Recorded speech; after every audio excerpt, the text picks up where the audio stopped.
Magandang araw sa inyong lahat ha. Araw na naman ng Webes, kaya naririto ang inyong Spokes Hour. At nandito po ako ngayon sa Terhar. Bakit? Dahil mahal po ang hotel at Airbnb sa Dahig. Kaya ang ginawa, pumunta ng probinsya. Pumunta ng probinsya dahil mas mura ang Airbnb at napakaganda naman po ng tanawin. Kaya po ang ginagamit ko ngayon as background ay yung background ng aking munting tinitirahan. Ano lang po siya ha, maliit siya. Para siyang kubo pero Dutch kubo na napakaganda sa loob, no? So po pwede naman po talagang pagandahin pala natin yung mga maliliit nating bahay, no? Sa gaya ng nangyari ito. Siguro bago tayo magtapos, bibigyan ko kayo ng tour. Gusto niyo ba yan? Yung aking munting bahay sa Terhar. Pag-usapan po natin ngayon, abay, halatang halata po nila, nalinilihis nila atensyon ng taong bayan, yung galit ng taong bayan doon sa pagpapaaresto kay PRRD. Anong sinabi ni Browner? Maghanda na raw tayo dahil pag nagkagulo sa Taiwan, sigurado meron po tayong involvement. Kailan pa tayo naging protector ng Taiwan? Aber, ano naman pakialam natin sa Taiwan? Taiwan naman talaga, kabahagi ng China. Sa mulat-mula, panahon pa ng tatay ni Marcos Jr., si Marcos Sr., kinilala natin ng One China policy, iisa lang ang China. So kung lulusubin ng China ang Taiwan, wala tayong pakialam. Gaya ng ginamitan natin ng dahas ang ISIS Maute nung sila'y lumusob sa Marawi. Ganun lang po yun. Talagang meron talaga tayong hindi lang katungkulan, kung hindi talagang responsibilidad na protektahan ang integridad ng ating bansa. Ganyan din po ang sitwasyon sa China, no? Kung sila talaga ay magdedeklara ng kanilang independensya, siyempre may karapatan ang China na protektahan ang kanyang political integrity. Pati po Amerika, One China policy po yan. Kaya hindi ko maintindihan kung bakit nakikisawsaw sila, no? Nakikisawsaw sila dahil nga doon sa strategic importance ng Taiwan. Unang-una, diyan galing ang mga kinakailangan nilang semiconductors para sa kanilang mga missiles, no? Pangalawa, stepping stone din papunta ng China. At siyempre, ang gagamitin nilang base kung magkakagulo, ang Pilipinas. Yung mga base militar natin sa Isabela at Cagayan na malapit lang sa Taiwan. So anong mangyayari kapag pumutok ang putukan dyan? Well, tatargetin tayo ng China. Pwede ba naman yun? Nasa atin ang gagaling ang sundalo at sandata at mga missile, lalo na yung mid-range missiles, no? Na Typhoon missiles na kamuntik nang maging mitya ng Third World War. Opo, yung same missile na kamuntik na maging mitya ng Third World War, naririto po ngayon sa Pilipinas. Dati-rate, kabahagi lang daw ng balikatan. Ngayon, permanente na at wala silang plano na alisin. So si Browner, todo takot sa taong bayan na magkakagera at magkakagera, mahahatak tayo sa gera. Totoo po yan dahil sa desisyon ni Marcos Jr. nga na ibigay, gamitin ng mga Amerikano ang ating mga base militar. Sa international law po kasi merong sinasabi na ang isang bansa that allows its territory to be used in a manner that is injurious to another, magkakaroon ng responsibilidad sa international law. Kaya po, walang kaduda-duda pag nagputukan dahil dyan sa Taiwan, puputokan din ng Luzon at hindi lang po mga OFW natin sa Taiwan ang mai-introbol. Kaya nga po dapat talaga bumalik tayo sa pulisiya ni Tatay Digong na independenteng foreign policy. Lahat kaibigan, walang kalaban, dapat yan. Paalisin natin ang Typhoon missile at pangalawa, bawasan natin yung mga EDCA sites na yan. Dahil ano naman ang silbi ng EDCA sites sa Cagayan at sa Isabela, no? Ang layo-layo niya doon sa pinag-aagawang isla sa Palawan. Ang tinatawag po natin na Benham Rice ay hindi po yan disputed. Hindi po yan inaangkin ever ng China. Ang talagang problema natin sa West Philippine Sea. So ang aking solusyon nga dyan, sige, kung gusto nyo mag-EDCA kayo doon sa Kalayaan Island. Miski gamitin nyo pa yung buong isla. Doon kayo maglagay ng kung ano-anong missiles na gusto nyo para sigurado naman na magagamit yan doon sa pagtataguyod ng interes ng Pilipinas na protektahan ang ating teritoryo dyan sa West Philippine Sea. Pero hindi. Linagay nila yung Typhoon missile nila at linagay nila ang kanilang EDCA sites doon sa malapit sa Taiwan para kung magkaputukan dyan, miski wala naman tayong pakialam dyan sa Taiwan issue, pati tayo makakaladkad. So tama po si Browner. Kapag nagputukan sa Taiwan, damay tayo dahil sa kanila. Dahil pinayagan nila ang presensya ng Amerikano dito sa Pilipinas na siguradong tatargeting ng China. Pero linilihis din po nilang issue dahil akala nila pag tinakot nila ang tao sa gera, makakalimutan na si FPIRD. Hindi po. Lalo namin naaalala si FPIRD dahil nung panahon ni FPIRD, wala po tayong kalaban. Hindi po naging ganitong kainit ang relasyon ng Pilipinas at China. Kaya po nung panahon na yon, ang daming kapital na nanggaling sa China, ang daming mga turista nanggaling sa China. Ngayon, nawala na yung ating posisyon as #1 supplier ng saging man lang sa China. Pinakamalaking merkado yan para sa saging dahil mahigit 1 bilyong mga Chino ang kakain ng saging ng Pilipinas. Ngayon, naunahan na tayo ng Vietnam. Kasi bakit naman tatangkalikin ng mga Chino ating mga produkto, kinukonsidera nila tayong mga kalaban. At kinukonsidera natin silang mga kalaban. Kaya nga, di ba, nag-issue na ng travel advisory ang mga Chino kasi nga, tinatarget ang mga Chino rito na pinasisinungalingan ng babae sa Malacanang, pero alam naman natin na pati yung mga estudyante sa Cagayan, tinatawag na ahente. Espiya daw ng China. In fact, nagsabi pa ang ating Secretary of National Defense na may batas ang China na lahat ng Chino ay espiya daw. Ano ba naman yan? Masyado namang xenophobia yan. OA na kayo. Paano tayo makikinabang sa bagong yaman ng China kung ikukonsidera nila natin silang mga kaaway? So, Browner, itigil na yung paglilihis ng issue. Ang issue pa rin, bakit nyo ibinigay ang ating FPIRD sa ICC bago pa man hingin ng ICC ang kooperasyon natin para maaresto si FPIRD? At bakit nyo diniretso sa dahig at hindi sumunod sa Rome Statute na dapat hinarap muna sa RTC para sa deportation proceedings or extradition proceedings pala. Hindi deportation, kundi extradition proceedings. Huwag ilihis ang issue. Hindi mawawala ang galit. Mga jutang ginamis nyo, ibalik nyo ang aming Presidente Rodrigo Roa Duterte. Maiba naman tayo. Abay, ang Hungary, isang miyembro ng European Union, isang European country, ay nag-anunsyo na, bibitiw na sila sa ICC. Alam niyo po, significant ito dahil ang ICC, ang nagbuo talaga niyan, mga Europeans. Yan po yung European Court dahil ang Amerika hindi naman kasapi dyan. No? At dahil ang mga bansang Africa ay dating mga colonies ng mga European countries, kaya naging miyembro ang African states.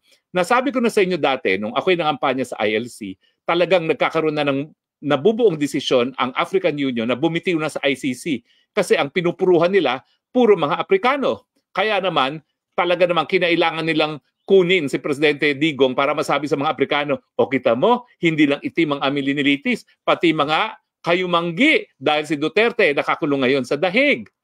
Pero ang dahilan kung bakit umalis ang Hungary, kapareho rin ng dahilan kung bakit ang Amerika, ang China at ay Russia ay hindi kasapi.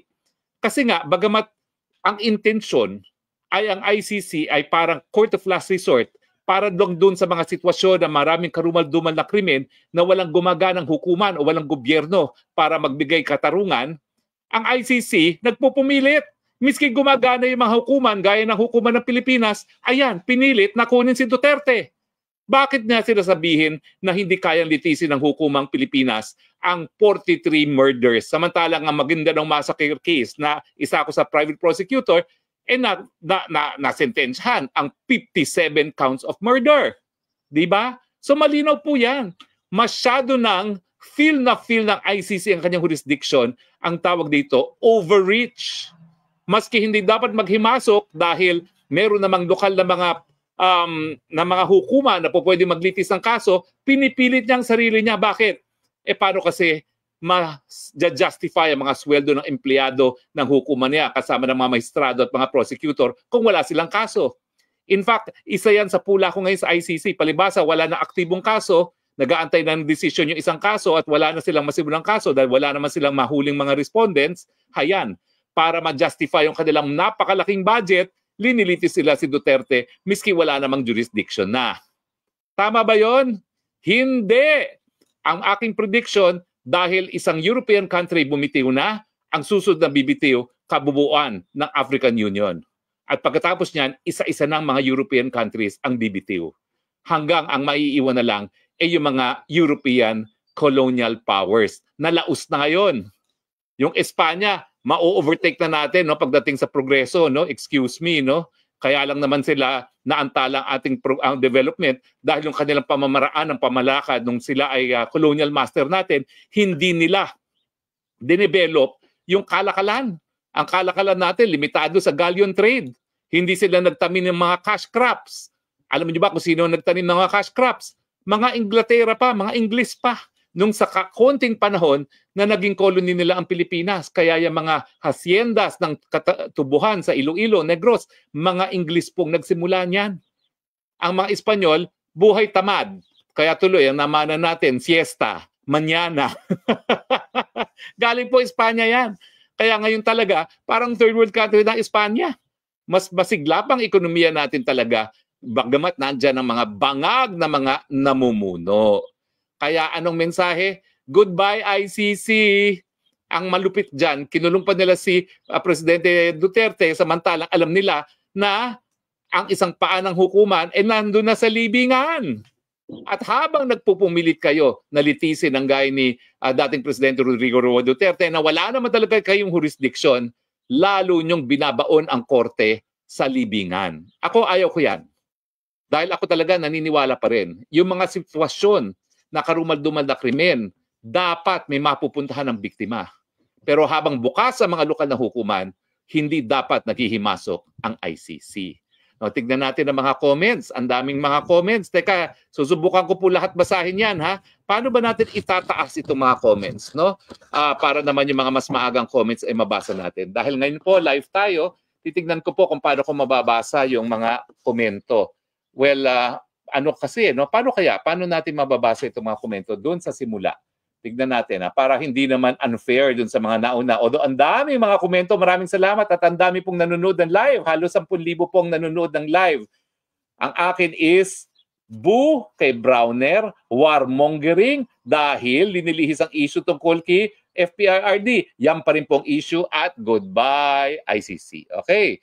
Si CG Hon, I like your, ang bilis naman yan. I like your nature background, Attorney Harry Roque. Si Junjun, idol attorney. Si Hani, si ano yan? Ako, nawala na. Pobreng Maligayang Vlog, Bangag kasi ang namumuno, Minda Gonzaga, hi po. Tama po, laban lang talaga. Angelica Bohol Gaviola, Duterte pa rin. Elizabeth Guerrero Pimentel, thank you for your time. Cocal Menyoza, Torre, ano yan? Hindi ko maintindihan yun. Dudes Casañera, I like your nature background. Tapos Isyong Daisy, duda ko, attorney, nasa likod din si Lisa Marcos dito. May pattern na kasi. Okay, tingin ko naman totoo yan. Si Honey Chu, kawawa naman si Tatay Digong, Pilipino pa rin siya, nagsibisya sa bayan. Tapos si Danger Bas Demigad, hukuman na Y Pulos. Tamara Veduville Fax, may pag-asa pa ba makauwi si Tatay? Siyempre po, may pag-asa. At ako naman po, whether or not I'm counsel, hindi ako mananahimik hanggang hindi magawa yung dapat magawa para siya mapalaya.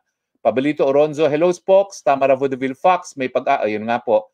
Tapos Sandra 44, good evening po. John Spea, nagtapang-tapangan. Si Al Browner, Angelica Royal Gaviola, Bawal Bangag, Annalyn, watching from New Jersey. Maricel Barrio, Spokes, always following your update. Hip Hop TV, hi attorney. Yen Ralien, Agnes Habibol, paano naman Harry Roque, daming tanga ngayon sa Pilipinas. Minsan, minasan konnichiwa, ay bangag! Nelia Estudiante, matalino talaga si Attorney Roque. Thank you po. Ian Preglo, vote Duterte to 10 bundok, go bato, bonus, 3 PDP. At saka Gabay Party List, huwag niyong kakalimutan, Gabay Party List. Yan po magpapatupad ng tama ng universal healthcare, libreng gamot at libreng paggamot, magpapatupad ng libreng irigasyon, hindi lang dun sa 50% na meron ng irigasyon, kundi lahat ng ating kabukiran, at magpapatupad ng tamang libreng wifi at magsisimula, magtataguyod ng Freedom of Information at saka ng Whistleblower Act para lahat ng mga kurakot makulong na. Randolph Diaz de Francia, kailan po mamamatay si Marcos Jr.? Ikaw talaga? Only God knows, Randolph. Choo-choo train, managot si Martin Romualdez at BBM. Anti-corruption, kulong si General Torres Diwata. Gerald Ibe, makaiba, si Pinoy, si Bangag adik, si Pinoy, Mongoloid. Pinoy ako, watching from Hong Kong. Maria Fema Duterte, hello, ma'am, hello, nandito po ako, hindi ko iiwan ang iyong kamag-anak. Tapos meron pong isa, pera-pera lang ICC, Grace Yang, watching from Cleveland. RH10, Hazel Garcia, Paki. Ay, nawala na si Hazel Garcia. Ay, nawala na. Anyway, Bobby Ujungan, dapat ang cabinet member of cabinet, Jazz Mikiat, ano po ang chance na makalabas ng detention cell si Tatay Digo? Mataas po ang chance. Dahil ako po naniniwala, yung lack of jurisdiction, rationate temporal. Ibig sabihin, yung nagsimula sila ng preliminary investigation sa pangalawang taon matapos tayo magbitiw, yan po ang pinakamalas na argumento, wala nang ebidensya, legal issue po yan, dismiss na kaagad. Okay? Maraming salamat po sa inyong mga komento. Ang dami po, kaya hindi ko mababasa lahat. Ganun pala. Maraming salamat po ha. Pero itigil ang warmongering, hindi kami magpapalihis ng issue, bring him home. Bring him home, bring him home, and goodbye, ICC. Congratulations, Hungary. Maraming salamat po sa inyong patuloy na pagtangkilik at gaya na aking sinabi, tignan natin kung mabibigyan ko kayo ng tour ng aking tahanan. Okay? Tignan natin. Ito po ang aking kabukiran na background. Okay? Ito po. Yan. Okay? Tapos, ito po ang yan po, ha? Daran! Pwede na po ako magsasaka. Tignan natin. Tignan mo itong bahay nito. Makikita niyo po, maliit lang, ha? Parang bahay Pilipino. Diba sa labas? Parang bahay Pilipino, no? Na simpleng-simple. Pero ganda ng loob. Ari kayo. Papakita ko sa inyo ang loob. Ang marumi kong mga gamit ay narito. Ayan, tignan niyo ang aking loob. Ito ang aking tulugan. So habang nakadetine si Tatay Digo, ako po ay buhay magsasaka sa Poland. Kasi ito dito kalahati sa dahil. May magtutuloy lang naman ako. No? Tapos may pangalawang kwarto sa taas. Sige. Okay tayo. Tingnan natin yung kwarto sa taas. At tingnan natin mabilisan yung kwarto sa taas. So pwede kayong bumisita sa akin. Meron akong spare room, di ba? Ayan. Okay. So, maliit siya, pero maganda. So, tayo na. Dapat yung mga socialized housing natin. Ganito, itsura. Di ba? Ganito kalaki mga socialized housing natin. Pag hindi natin mapakita dahil ito. Kaya pala. Na kailangan na mawala ang nakakita. Hanggang sa muli natin pagkikita, ito po ang iyong Spox na Bayan. Nagsasabi, I love you, Philippines. You're the only country that I love because you're the only country that I have. God bless the Philippines. Bye.